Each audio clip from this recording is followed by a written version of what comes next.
So the safe kind of went up, and all the money was like floating in the air. So like, can you imagine outlaws, guns, mustaches, the whole thing, running around trying to grab money that's falling out of the air? That's very funny. They got away with like 30 grand though. Wow.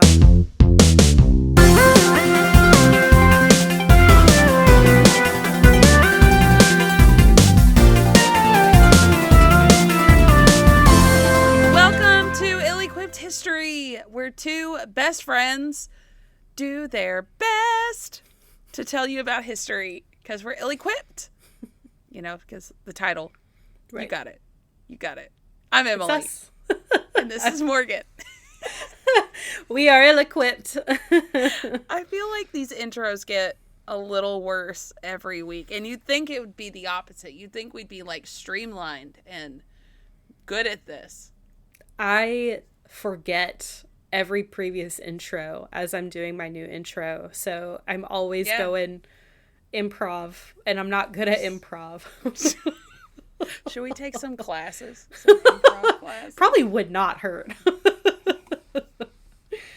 Honestly, it probably wouldn't. But you know what? Here we are. Who would we be if we were equipped? Not ill-equipped. That's for damn sure. I was hoping you were going to finish that with that. I was like staring at you like, say it. Read my mind. Read it, and you did. We are hive mind. We are connected. We're connected. The kid said something the other day. Nick and I said something at the same time in response to them. And I'm pretty sure, well, that's too dang bad is what we said in unison at the kids. So I was like, yeah, we've been together, I think, too much. Did they say, I'm tired of this, Grandpa? They do. We do actually say that. So they'll be like, I don't want to do this. Well, that's too dang bad. I'm tired of this. They've never even seen the movie. We need to show it to them. A movie you've seen, Emileigh. I'm so proud of you.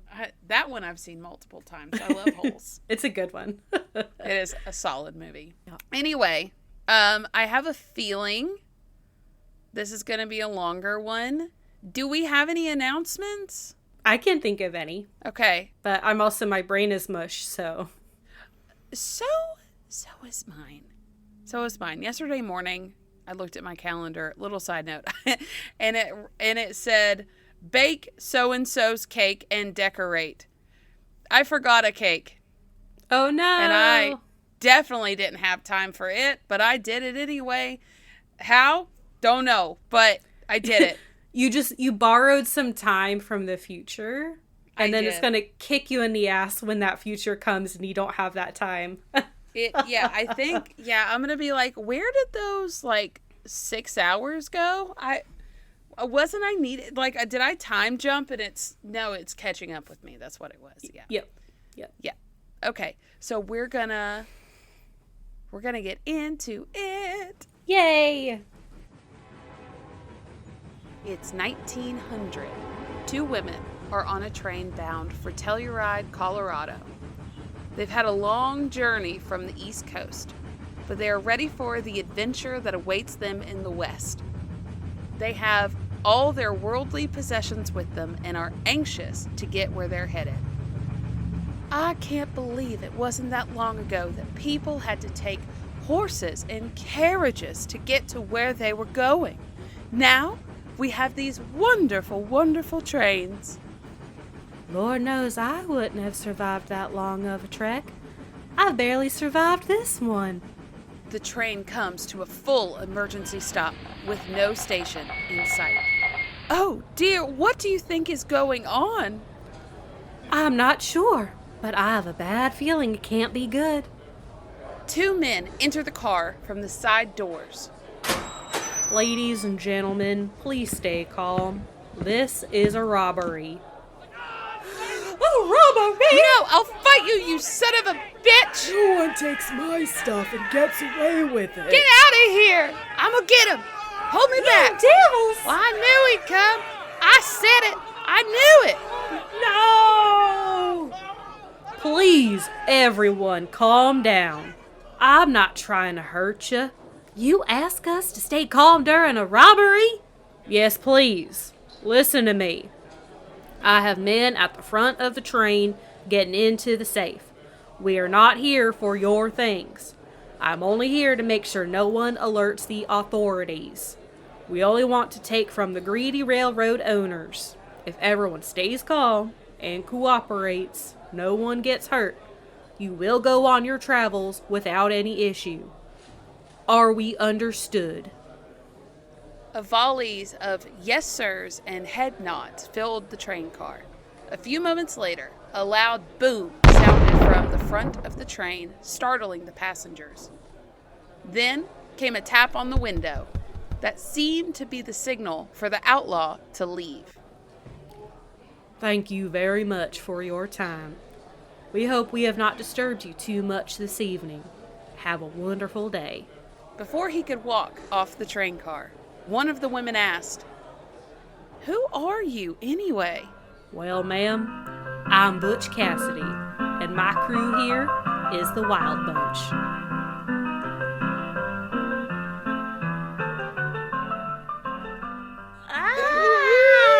I have always wanted to learn about Butch Cassidy. We're gonna do it today.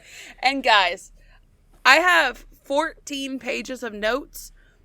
95% of it is just Butch. So I'm not going to get into the Wild Bunch as much as I want to. It would be like a 20-parter, I'm pretty sure, because each of these people are wild and crazy. But we're focusing on Butch today. And I only did Butch because yesterday, when I was like, what am I going to record tomorrow? Because procrastination is my jam. It turns out yesterday was his birthday. Wow, it came to you through the universe. It sure did. And do you want to know also whose birthday it was yesterday? Our social media manager, Shy. So happy birthday, Shy. Happy birthday, You share Shy. a birthday with Butch Cassidy. Oh, no? Question mark? Oh, no. Actually, I kind of like Butch. I'm not going to lie. So we'll... Is he your morally gray husbando? Yeah. And he is on morally gray standards. On morally gray standards, I think he's more of like a lighter gray. Okay. He could be worse, that's for sure. Okay. Anyway. I love to hear that as an equality of a man. He could be worse.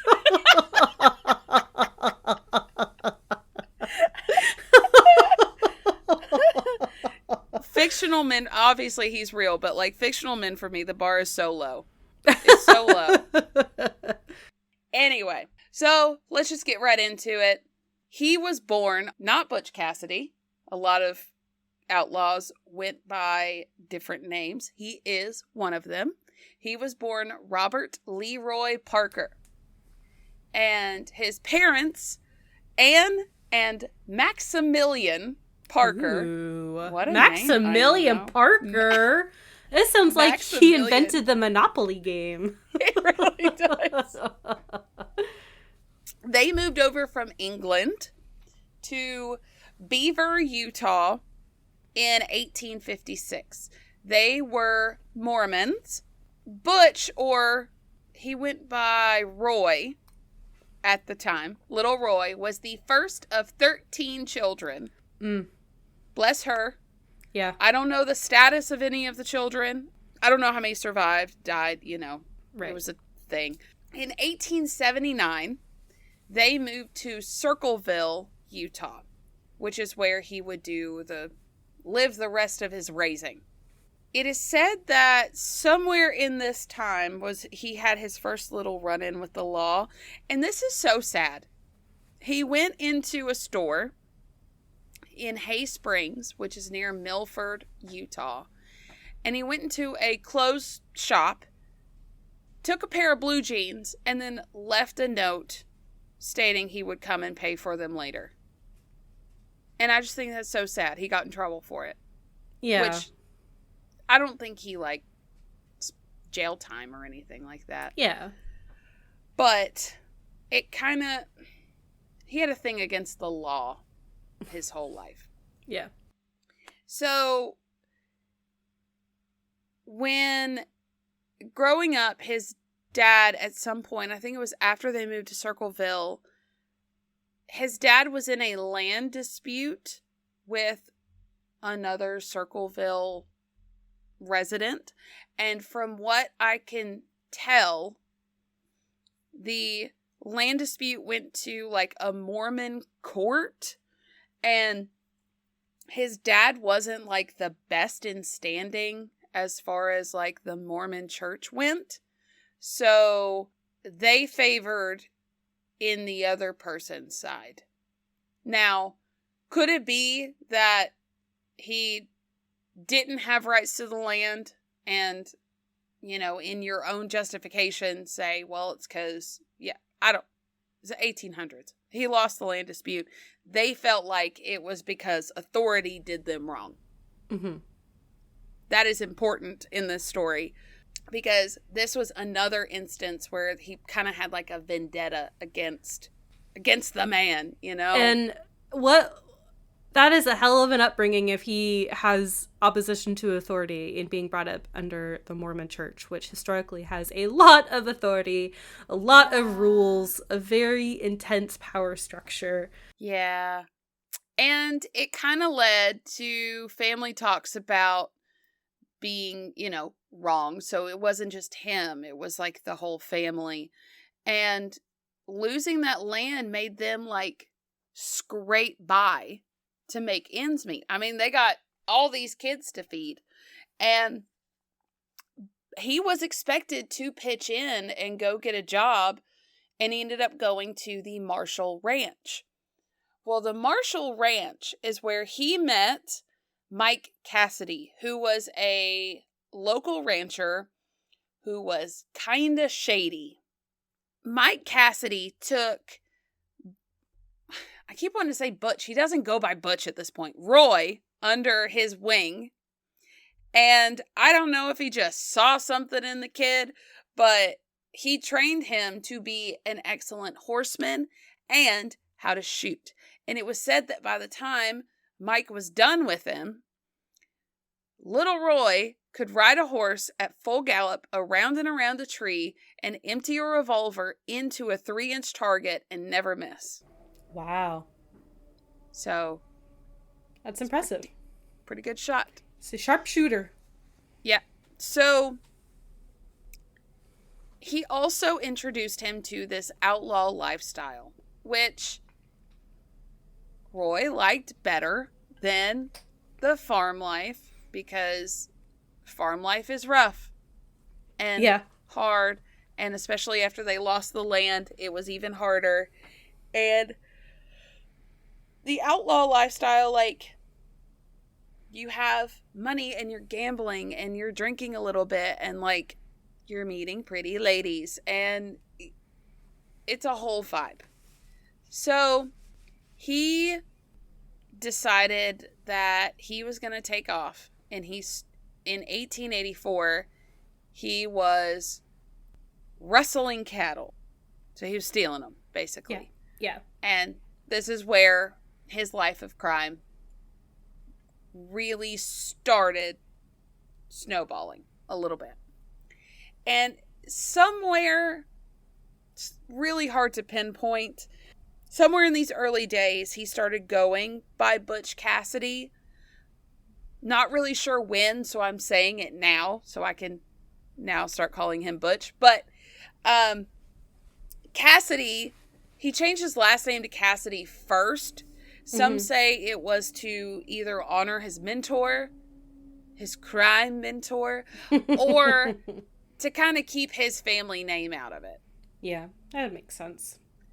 Because from what I can tell, he had nothing but love for his family, so he wanted to keep that out. But then Butch came later. They don't really know where exactly it came from. Some say it came from from when he was a butcher's assistant, because he would have random jobs here or there. Don't know. That He makes the also most just sense to me. has like the most square masculine face. So Oh, maybe that they're jawline. like, you are a man.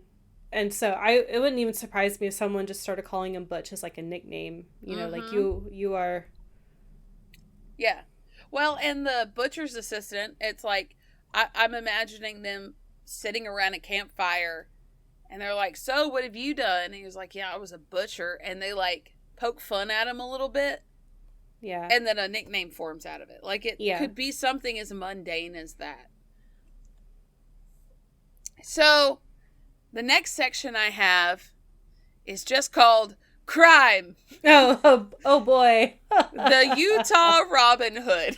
Oh, good. Oh, good. So, like I mentioned earlier, he really did not like the notion of larger cattle outfits squeezing out smaller ranchers until they were out of business. He didn't like big authority taking advantage of the smaller guy.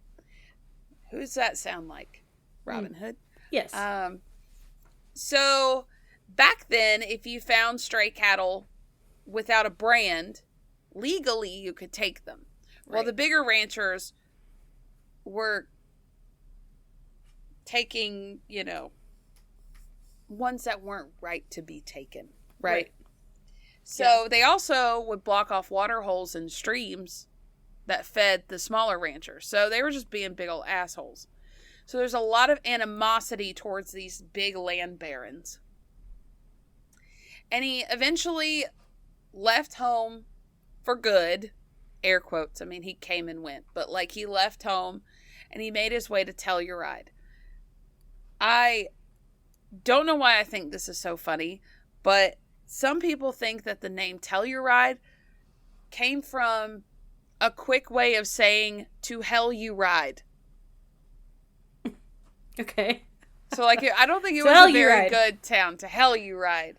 So Telluride was hell, I guess. Okay. But he was kind of vibing with the saloon life over there. They said he didn't drink a lot. Someone literally said less than others. So who knows what that means? Who knows? I mean, that's so big on the scale. Like, I don't know. Oh, he didn't have 50 beers. He had 48 beers. Yeah. Or he had one beer. Like, there's such a spectrum there. Such a spectrum. But he was a happy, outgoing personality, respectful to everyone around him, just a good guy to hang out with and have a good time. Right. And he did get like a legit job in Telluride hauling iron ore out of the mountains. Okay. And, that lasted for a little bit. I don't remember exactly how long. Couldn't have been long because he wanted more excitement in his life. So he started racing horses all over. And he was really good at racing horses because he knew how to pick a good horse because of all of his time as a rancher. Yeah. And through racing, he met Matt Warner and Tom McCarty, he would work with them frequently in the future. And they came up with the idea to rob a bank in Telluride because they wanted more money quickly so they could, I don't know, the way they put it was like hang out with like the top dog outlaws or like have the money to be more, not more popular, it's like a really bad term for it, but I don't know, be cooler to make something of themselves. They wanted to do it right then. Y'all know what I'm saying, right? Yeah. So they're wanting to get in the big leagues of crime, I guess. So they robbed the San Manuel Valley Bank in Telluride on June 24th of 1889. They got away with $20,000. What they did was they like studied the bank first, and then they went in and got out. Like, he was really smart, where I feel like a lot of outlaws, they use brute force. They actually came up with, like, a plan, like Ocean's 11 shit. Yeah. Ocean's 11 Cowboy Edition. Yeah. And they went to hideouts, and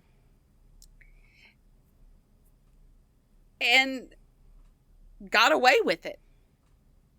And this put them in a different league of outlaws. It did exactly, I think, what they were hoping for, but I don't think they were wanting, like, you know, the GTA stars over their head, for sure. But they wanted the money, and they got it. So, how did they escape? Morgan, consult the map. I'm looking at the map right now. Awesome. So this is what they call the Outlaw Trail. This was like a ghost trail. And it started in New Mexico, went through Utah, pretty much all the way into Canada, a little bit in Texas. And, well, it started in Mexico, not just New Mexico, in Mexico. And it was basically an unofficial trail that was linked by hideouts and ranches that were willing to give outlaws jobs to, like, hide out. And it's giving Underground Railroad, but for crime. Yeah. So it's not like, here's the path. It's, you just know where to go. There were many places that Butch frequented on this map. One of those was Brown's Hole, or I think on the map it's called Brown's Park. Most places called it Brown's Hole, Brown's Park. But it was a deep river valley. And these are natural, like, organic pieces of geography. It's not like, you know, a cabin or whatever. But right, they're hidey so holes. they use their lands. Yes, they use the landscape. And Brown's Hole was really funny because it bordered 3 states. Mm-hmm. So that means that if a police officer, and it was like in a low valley and there was only a couple ways in. So that means if, say, a lawman, the sheriff, came down the hill, you'd be able to see him a mile away. And say they're coming from Utah, you could escape to Colorado and get over the lines. If they're coming from Colorado, you could go up to Wyoming. Or Wyoming to any combination. You could just skedaddle.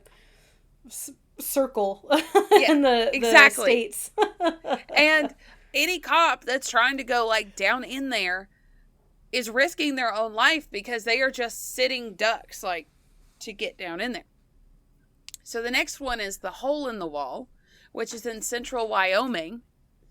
And it was very easily defendable. It's like, I tried to look up a picture of it. There's not really a good picture to describe it. From what I understand, it's like a cliff, and there's like a almost like a hallway cut out of this, like a shelf cliff almost? Side, kind of, yeah.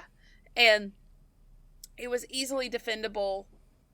From there, you could, you know, couple people could defend it. And then there was Robber's Roost, and they always kept stuff at Robber's Roost. It was always a fallback location to get away. Pretty much like 2 people could defend Robber's Roost. And all of these are not just used by Butch and his men. This is like a network of outlaws use all of these. So imagine people coming and going.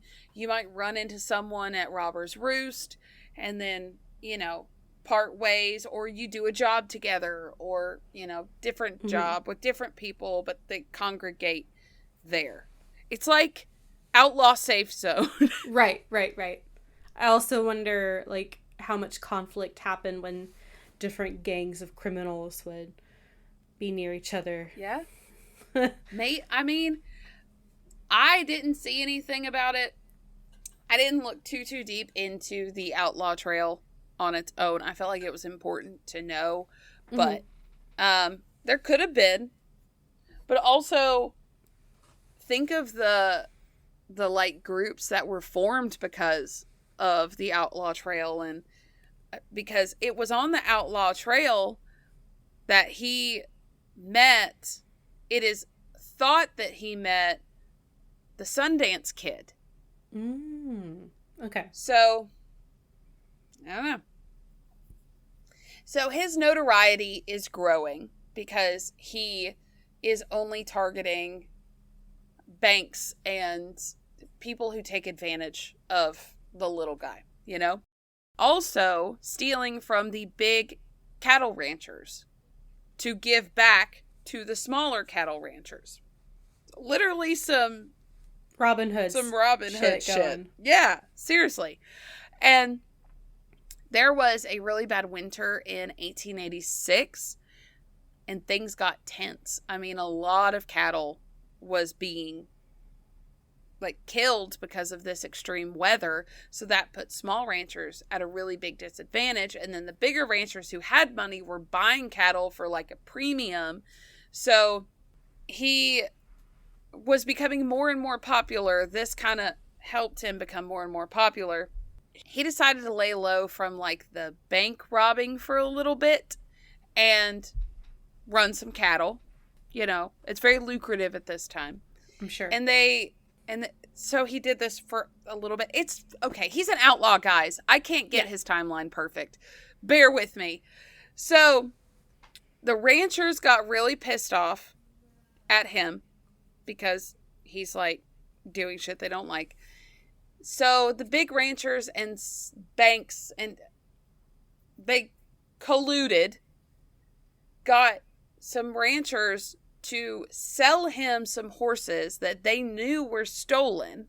And then were like, police officers, he's in possession of stolen horses. 911, I need to report a crime. Yeah. A crime. So he was caught for the framed purchase of these horses, stolen horses. And in 1894, he was sentenced to 2 years in Laramie, and he was a model prisoner because he's just so charismatic and great. And so he only served 18 months. So good for him on that. But prison really changed him as a person. Before prison, he was the best natured guy. La-di-da. He didn't really have enemies unless you pissed him off. And then after prison, he was still he kept his charm, but he was a lot more bitter and hell-bound to become I don't know, the best outlaw on the planet. I don't know why that was his villain story was 18 months in prison, but it was. Even though they let him loose because he was a chill dude, listen, I'm here to validate he's validated. I feel him. It's fine. So he immediately went back to crime. And you know what? He's gonna assemble the best Avengers team there is. Yes, he's assembling the I don't know how to say it, not the Avengers, the Outlaw Avengers. The anti-Avengers. Anti-Avengers, yeah. So I like that. He assembled a group of men that would make robbery a fine art. They said he only attracted the best of the best, and he expected the best from the best. So I am just going to list off notable people in the Wild Bunch. Okay. Only because there's not really a way, like I said, some came and went. And you might recognize some of these names. If you do, that might be a future episode. I don't know. Okay. But we've got Butch Cassidy, of course. We've got the Sundance Kid, who is Harry A. Longbow. Okay. I finally know his name. Yay! Harvey Kid Curry Logan, who was often cited as the most violent member and would kill for almost no reason. Mm. Ben the Tall Texan Kilpatrick. The Tall Texan? The Tall Texan. Oh, is there a picture of this guy? There is actually. Let me see. If you go down, there's a picture of 5 of them. From left to right, so we're going down, up, down, up, he's down. sitting down. He's still at their shoulders, sitting down. I know. I want to see how tall he is, though. I want to see how tall the Tall Texan is. Patrick. I gotta see this. Oh, he died from head trauma. Oh, no. My first thought was, did he hit his head really hard because he's really tall? Did he bump into something? I'm so terrible. Let's see. How tall was he? He's 6'2". He's not as tall as Kyle. But it was the 1800s. It was the 1800s. Like, okay, how about this? How tall was Butch Cassidy? Butch was 5'7". No, Butch was 6'1". The Sundance Kid was 5'7". Mm. All the pictures of him are him sitting down. That's. Well, I mean, we don't have to get sidetracked. I was just like, the Tall Texan. The Tall Texan. So we've got Will News Carter. News like the newspaper. Yeah. Don't know why. Elsie Lay, who him and Cassidy worked very well together. George Flatnose Curry. Laura Bouillon, also known as the Rose of the Wild Bunch. Ooh. So I guess she was a lady. O.C. Camilla Hanks, or Deaf Charlie. That's not nice. Tom O'Day. He doesn't have a fancy name. And then Etta Place. Etta was Sundance Kid's girlfriend. She'll come up like maybe once or twice again in the story. She's a mystery woman. They call her the mystery woman of the West. They don't know where she came from. They don't know where she went. If that's where does she come from? Where does she go? We don't know. Where does she come from? Cotton Eye Sundance Kid? Anyway. Yeah, so she's Sundance Kid's girlfriend. And she apparently could ride with the best of them and shoot with the best of them. So really, ma'am, what was your raising like? I want to know. Where did you come from? But I guess to help with Butch's vendetta against the man, they targeted big ranchers, banks, and railroads. Basically anyone who was responsible for putting him into jail. He was like, fuck off. Okay. So, it's really funny. He actually had a legal retainer. He retained one of the best lawyers in Wyoming because years prior, Douglas Preston, the lawyer, had been in a bar fight and Cassidy saved his life. So then after that, Preston was like, if you need legal representation, I'll do it for free. And they took him up on it. So he would actually defend Butch and the Wild Bunch pretty often. You know what? Like, if you're going to do a life of crime, it's smart to have a lawyer on retainer. The mob did it. Does it? Why not? You can still have organized crime in the Wild West. Yeah, they were quite organized, I like to remind you. Remember. Right. Organized crime. So, the first robbery the bunch did was August the 13th of 1896. And this was in Montpelier, Idaho. If I butchered that, I'm so sorry. I think it's Montpelier? I don't know. Montpelier? Maybe it's pronounced different.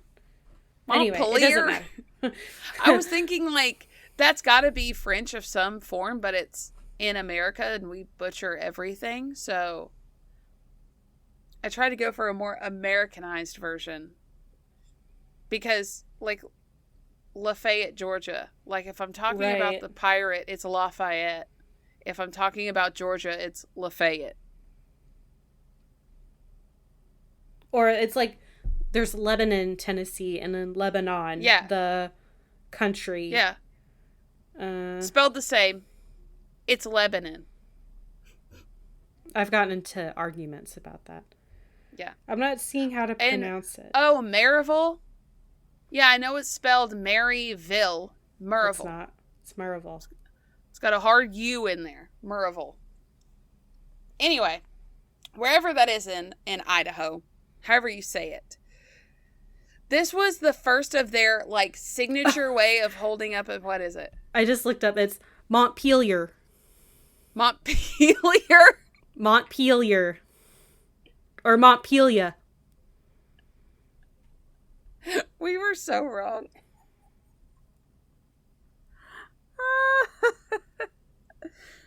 Sorry, Idaho. Oh, sorry. No, this is Vermont. But it makes sense because, sorry, I'm getting into, like, my weird background knowledge because we were talking about Mormons and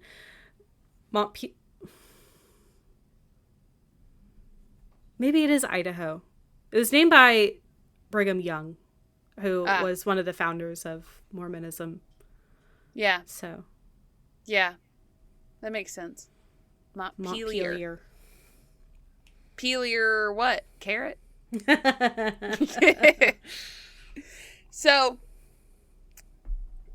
with this one, they made off with over $7,000, which, you guys, remember, that's a lot of money.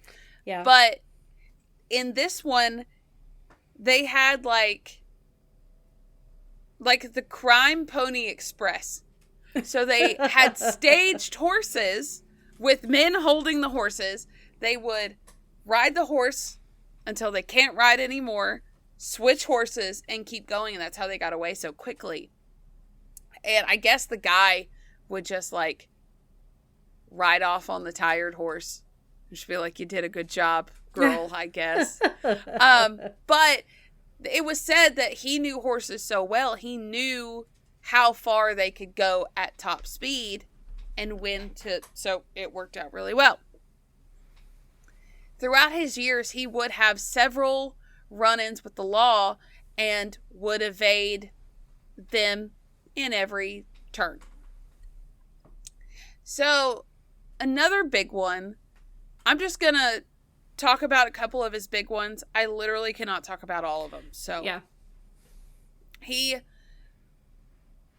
They were planning a big heist of the Pleasant Valley Coal Company in Castlegate, Utah. This one makes me feel kind of sad because, okay, imagine it. You're a coal miner. It's payday. Hell yeah.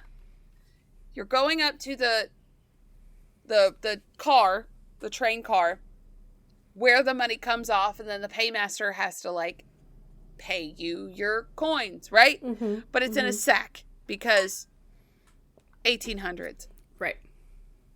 And you're waiting there with your group of fellow miners, and then all of a sudden, two dudes come up on horseback, hold a gun up to the paymaster, say, give me the money.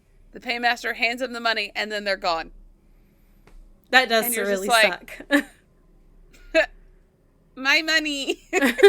I earned that. That does suck. I'm sure. I hope they still got paid. Yeah. Because this one to me, I was like, but you're trying to not steal from the people. Right. And you just took it in front of their faces. No payday for you. Back to the mines. It was really sad. That is really sad. So that was their only holdup in Utah. After that, they kind of held up banks and trains in South Dakota, Wyoming, New Mexico, and Nevada. And they kind of increasingly brought home more money. Yeah, like makes sense. 70,000 from a Rio Grande train holdup near Folsom, New Mexico. Holy shit. Okay, hang on. Let me just put 1899 because I don't know exactly what year that was in. How much was... You said 70,000? Yeah. Holy shit. Holy shit. How much is it? $2,784,928.92. Holy shit. What? Why was that much money on that train? That's crazy. Wow. So, in June of 1899, they went to go rob another train. And the expressmen, they went up to the car and they were like, open the door. And he was like, no. They're like, let us in. And he said, why don't you come and get me? Oh. So they put dynamite under the car and blew it up. Oh, shit. And they blew up the car, the train car.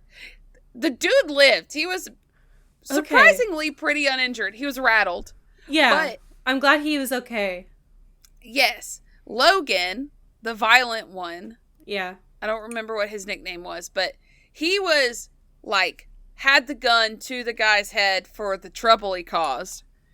And Butch was like, nah, anyone who has that much nerve deserves to live. Yeah, that's what I was saying. Get killed. Yeah. The titanium balls on that guy. Yeah. Seriously. So then they blew up the safe, but they used too much dynamite. So the safe kind of went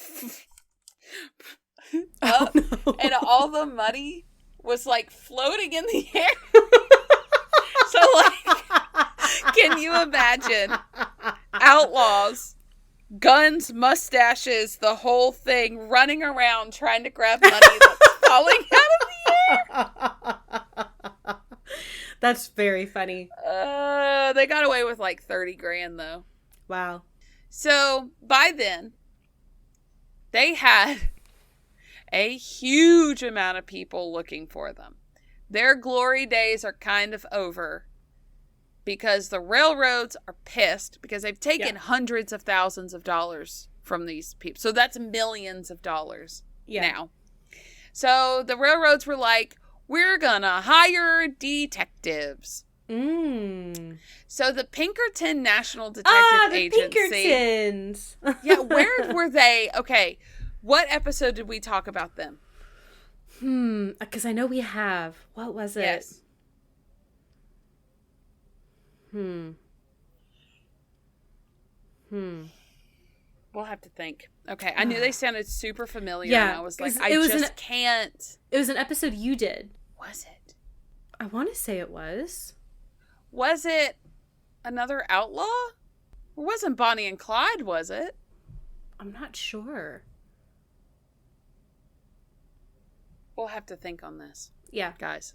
Yes. So, they were called Ring Ring. And they were on the Wild Bunch's tail, waiting for him to slip up. They had the Union Pacific Mounted Rangers. So they had special train cars that were made for like horses and other cars that like, if they heard that the Wild Bunch strikes again, they would deploy the mounted rangers via train to get there faster. Wow. Like they were not fucking around. And Butch is starting to feel the heat a little bit. He doesn't want to go back to prison. He's already bitter enough from the first time. Right. So he needed to come up with an alternate plan. So in 1900, again, ring, ring. Hello, Mr. Lawyer. I need you to do something for me. So Douglas Preston called the mayor. The mayor? I believe so. Whoever was in charge of Idaho. He was like, listen, I'm going to ask for amnesty. If I get amnesty, I will go straight-laced. I will even work as a special security person for the railroad. So a rendezvous point was set up to discuss this. Butch got there early and waited hours and hours and hours and waited all day, and no one else ever showed. So he left a note that was like, to hell with all of you. I've been double-crossed. Blah, blah, blah, blah, right? Yeah. The train was late. Oh, shit. Something delayed the train. So he threw that idea out the window and was like, fine, I'll just be a criminal, I guess. All that didn't because take of a late lot. Train. That No. didn't take much. No.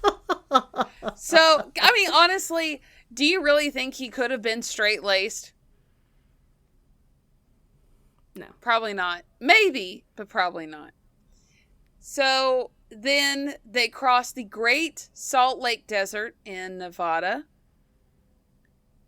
and robbed another bank.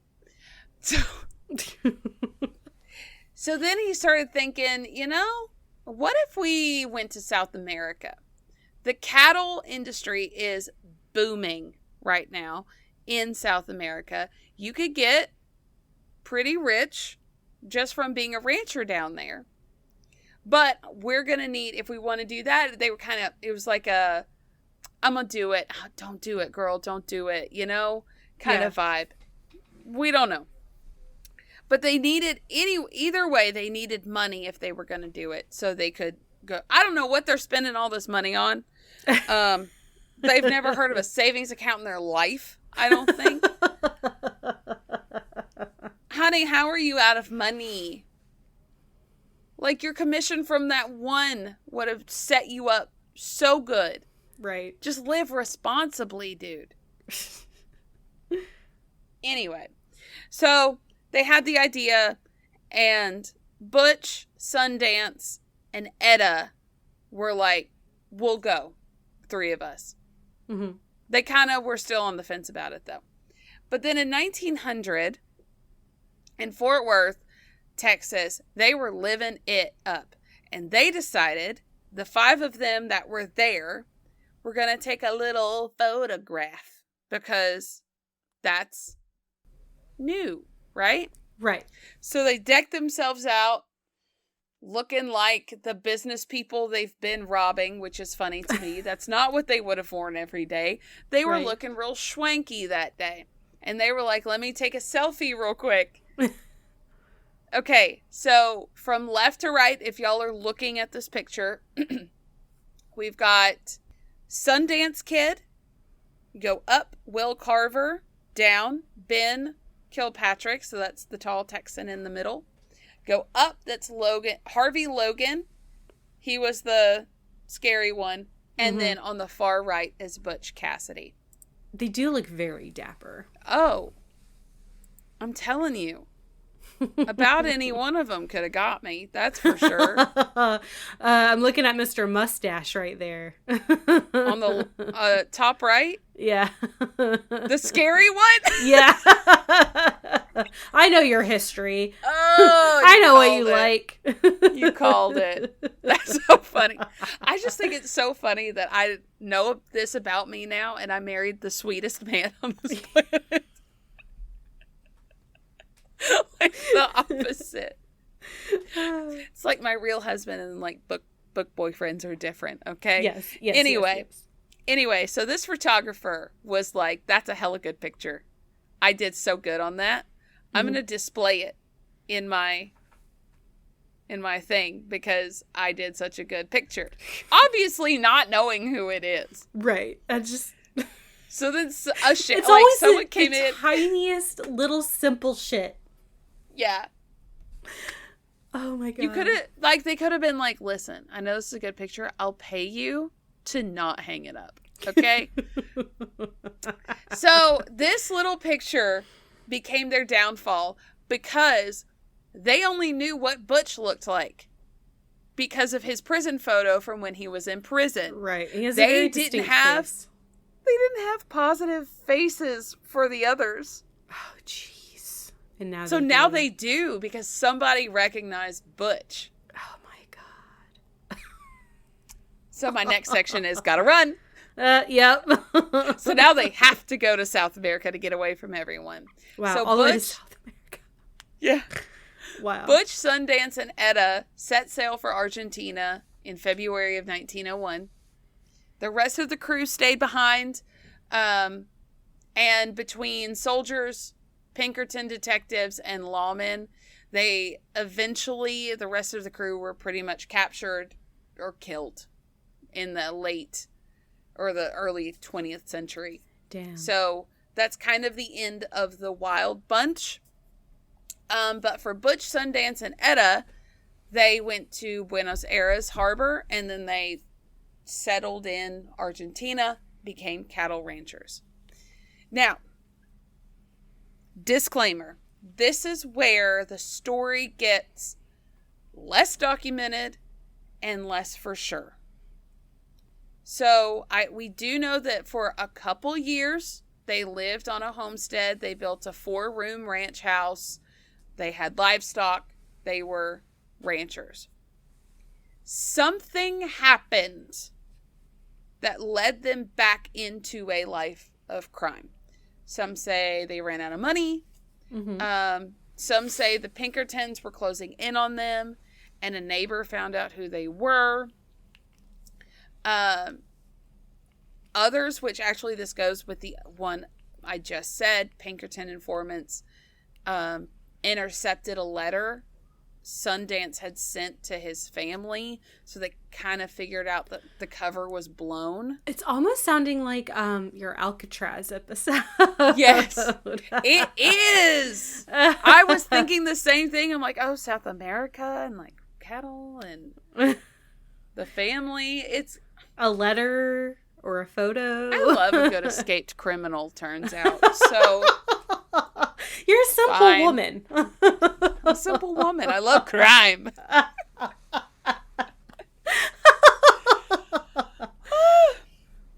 So because they were found out, they had to give up the ranching life, and they started robbing gold trains in Argentina. Mm. Sometimes they would be undercover. They were coming up with new ways. Now, Etta really did Cotton Eye Joe us. Where did she come from? Where did she go? In 1907, she disappeared. Never to be heard from again. We don't know. Oh, jeez. Off the record. I'm sure Sundance knew what happened. Maybe. Don't know. Yeah. Literally, we have no idea. We have no idea if she died, ran away, changed her name, and left. Oh, man. I hope she didn't die. Yeah, me too. Because, like, she seems like a badass, and she's very pretty. That's who Sundance is standing with, is Etta. Oh, she's beautiful. She's gorgeous. So, yeah, I literally wrote a mystery woman through and through. We love to see it. Just, stay undercover, ma'am. Anyway, so the next, I don't know how I want to present this to y'all. We'll just do it this way. Okay, so the last heist, Bolivia, 1908. Wow. Oh, it's so weird to think Butch Cassidy in the 1900s. You know what I mean? Yeah. Like, I imagine him closer to, like, 1850. Oh, it's going to get way weirder. Okay. The last heist, Bolivia, 1908. Picture it. Poor mule courier from a mining company in Bolivia was robbed by 2 masked men. Aww. They robbed the payroll and then disappeared. So, like, okay. I will say, for all that I've seen, and Butch even claimed this himself, he never killed anyone. Yeah. Seems like Logan's thing, but, like, he always went for the let's not harm anyone. Let's just take their money. So anyway. Yeah. So the two men disappear. 3 days later, 4 Bolivian authority members cornered a pair of Americans suspected of being these perpetrators in a rented house in a village of San Vicente. I hope I said that right. And turns out the Pinkerton detectives, those pesky detectives, had warned people across South America to be on the lookout. And later accounts, reported the identities that there were 2 Americans holed up in San Vicente. So a Bolivian soldier approached the hideout and the Americans shot him dead. There was a brief exchange of gunfire. After it subsided, the mayor reported hearing 3 screams of desperation, followed by a single gunshot, then another from inside the house. When they entered the house the next morning, they found both of the Americans dead.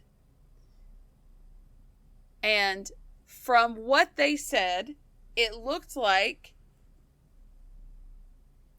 Cassidy had shot Sundance, this is going to get a little graphic, in the forehead, and then turned the gun on himself. I guess in a last-ditch effort.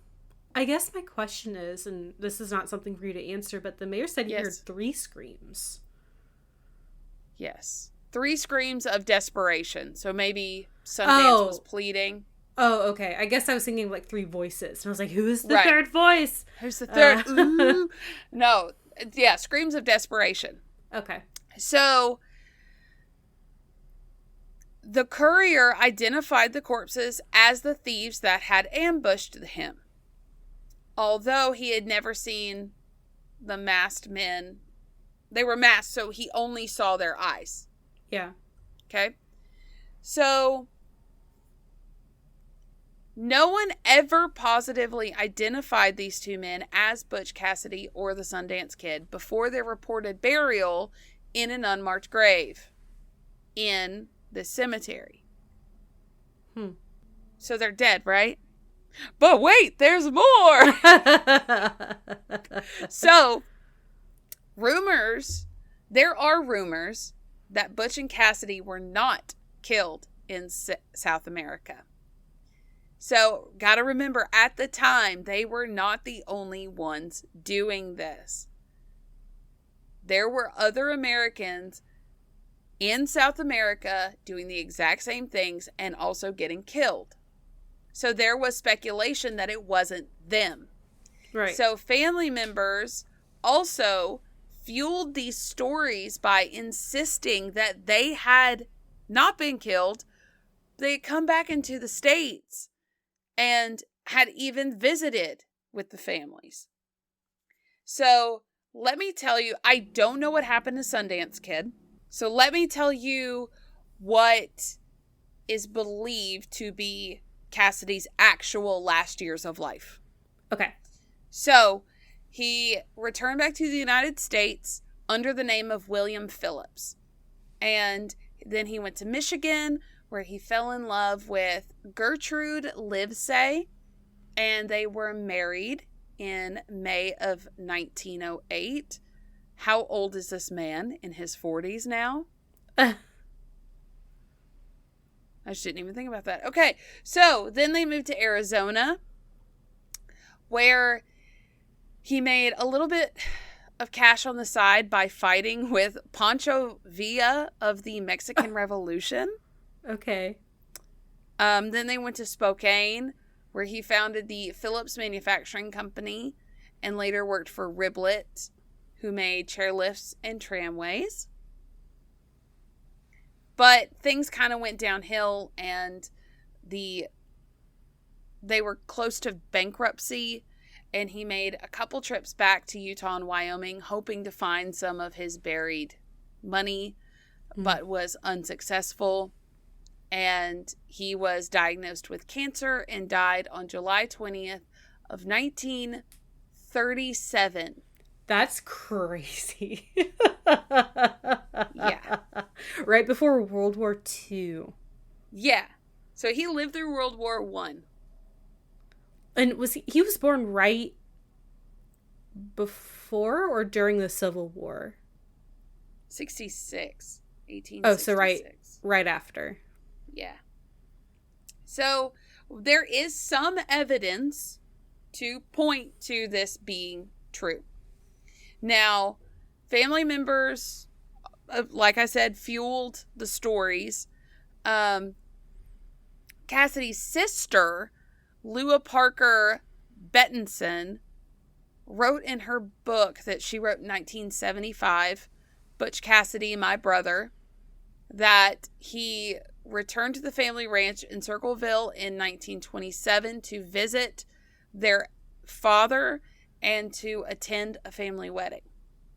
And that according to Lula, Cassidy had told the family that a friend had planted the story that one of the men killed in Bolivia was him so that he would no longer be pursued. That makes sense. Which makes sense. So,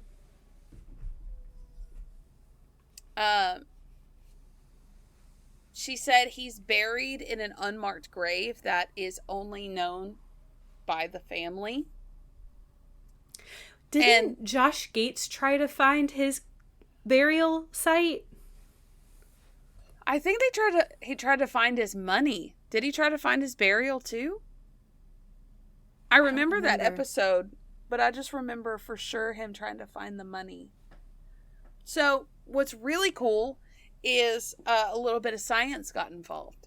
Ooh, I love science. So some researchers called up Clyde Snow, who was a renowned forensic anthropologist, and Clyde had identified the remains of Nazi war criminals. So he's good at his job. Yeah. And they got permission from the Bolivian government to exhume the bodies. So they were guided to the spot by an elderly villager who had witnessed the shootout, like witnessed everything. So he knew where they were buried. And in 1991, they dug up the skeleton of one man along with the piece of a skull from another. And they, through DNA analysis, they were not relatives of Cassidy or Longabeau. Okay. They found no matches. So the skeleton more than likely had been of from a German miner named Gustav Zimmer, who had worked in the area. Okay. Now, it is possible that they dug up the wrong body. Let's be honest. Yeah. But without any concrete evidence, this is the best lead we've got. And also, which is really weird, there was a manuscript that was thought to be written by Butch. But then there's a lot of skepticism about it. There was like an unpublished version that was like 100 pages and then like a published version that was like 200 pages. But let me read what is said about this manuscript. So, the manuscript, Bandit Invincible, The Story of Butch Cassidy, dates to 1934. At 200 pages, is twice as long as a previously known but unpublished novella of the same title by William T. Phillips, a machinist who died in Spokane in 1937. Utah book collector Brent Ashworth and Montana author Larry Pointer say the text contains the best evidence yet, with details only Cassidy could have known. The Bandit Invincible was not biography but autobiography, and that Phillips himself was the legendary outlaw. Others aren't convinced. Total horse pucky, said Cassidy historian Dan Buck. It doesn't bear a great deal of relationship to Butch Cassidy's real life or Butch Cassidy's life as we know it. Most of the manuscript's accounts bear little resemblance to known Wild Bunch exploits. Pointer insists that Cassidy, as Phillips, was writing fiction. Phillips did offer the story to Sunset magazine without drawing interest. It feels like a 50-50 split. Yeah. Some people are like, this is it. Some people are like, nah. Yeah. What do you think? But, I don't know. I feel like I need to look at it. I feel like it was brought up in that episode. Yeah, I do too. Like, this is all sounding very familiar. Yeah. But, I don't know. I think I'm not sold on it, but it could be true. You know what I mean? Yeah. Like, especially if he didn't die till 1937. That's within his lifetime. He could have wrote it. He would have been like 73? Yeah. Something like that, yeah. We need a picture of this Phillips guy and compare it with Butch Cassidy. Let's see. What was his name? William T. Phillips photo compare to Butch Cassidy. I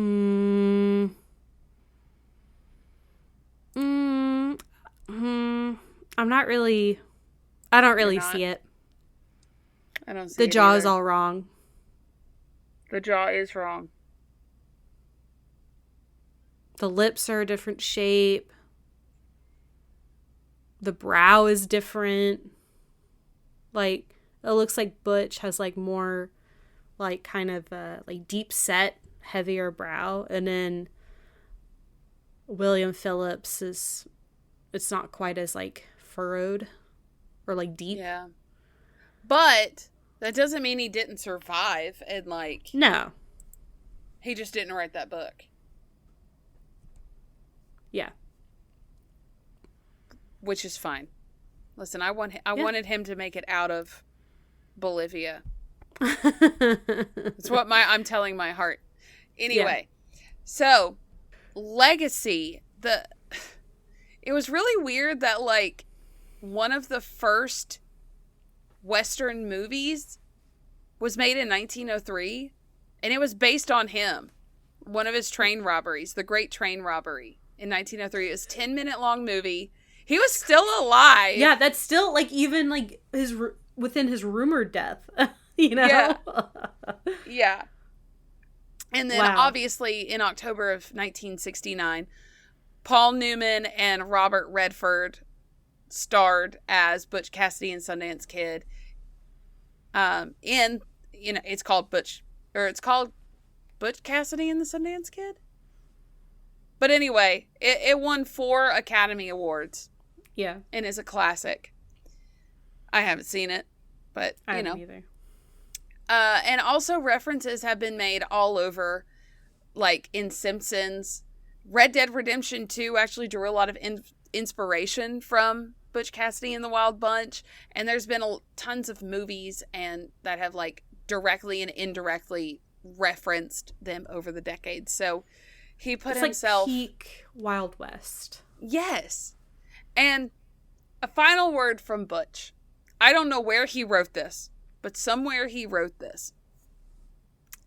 I did look to see where it came from, but I think even if this isn't true, it's a good wrap-up of him. He wrote, quote, "The best way to hurt them is through their pocketbook.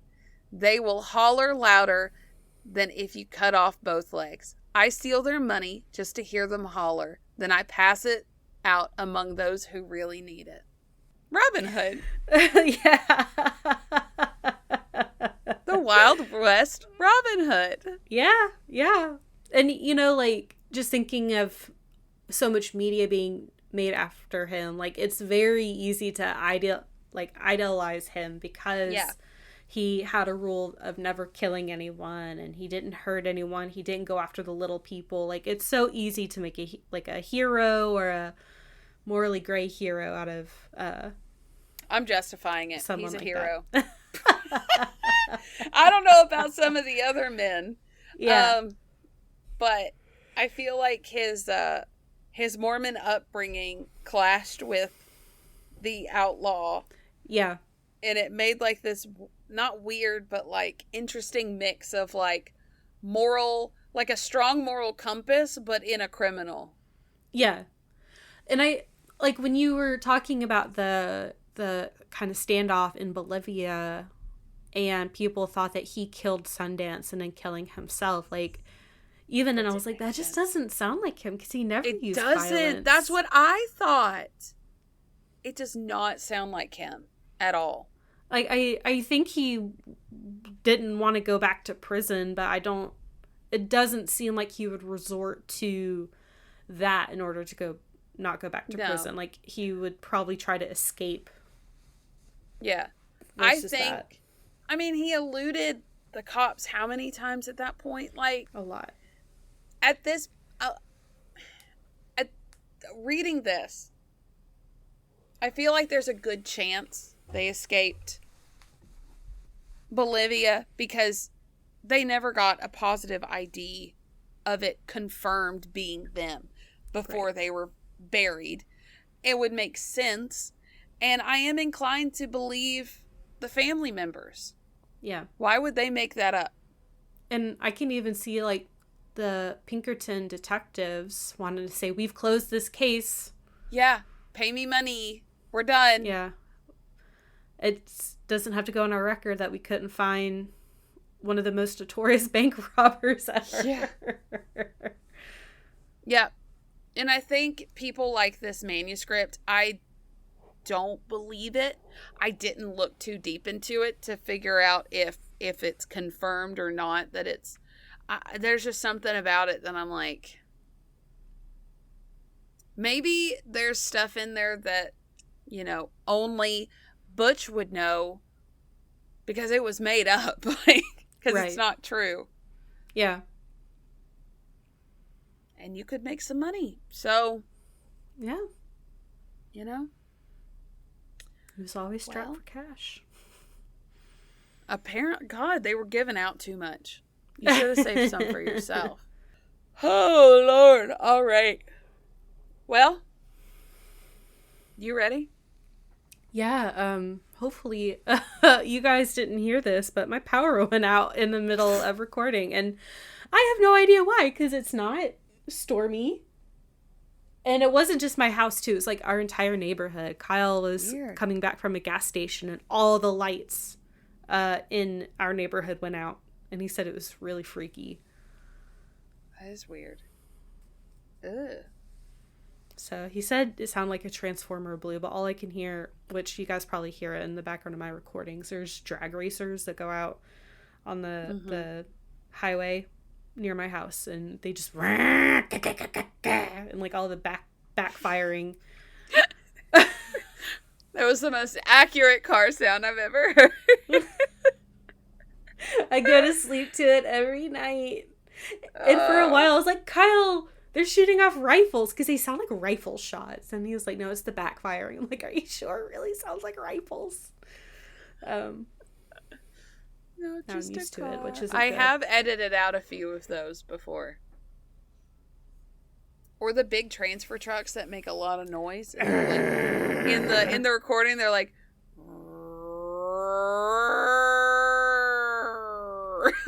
hitting their Jake brakes. Yeah. Freaking Jake. You know Jake Brake's named after a person? The guy who invented it. I think his last name was Jake. Yeah, it was like his name. Everything's named after someone. No, okay, I was close. It was the Jacob Vehicle System engine brake. Invented by Clessy Cummins, but produced by the Jacobs Manufacturing Company. Okay, so then just like shortened to Jake Brake. That makes sense. Listen, That was for you guys. That fun fact was for you. Totally irrelevant from her. Anyway. Fun fact. Let's do socials because I'm starting to fade. Same. Okay. You can find us on Facebook. Ill-Equipped History podcast group and page. TikTok. At Ill-Equipped History. Gmail. ill-equippedhistory@gmail.com. Instagram.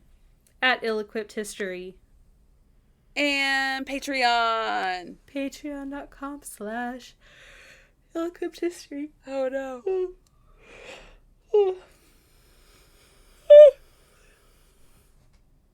I'm so tired. Same. All right, so leaving you with some words. If you're going to be a criminal, be the Robin Hood of criminals.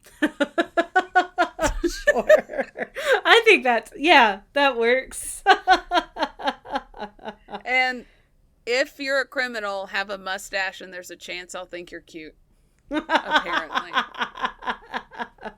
The more violent, the better, apparently. Turns out, what is wrong with me? I'll look at a picture of someone and I'm like, oh my God, look at him. And Morgan's like, he murdered 50 people. Oh God.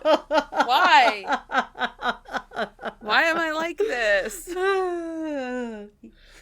That's so funny. I'm gonna go cuddle with my sweet, loving husband now.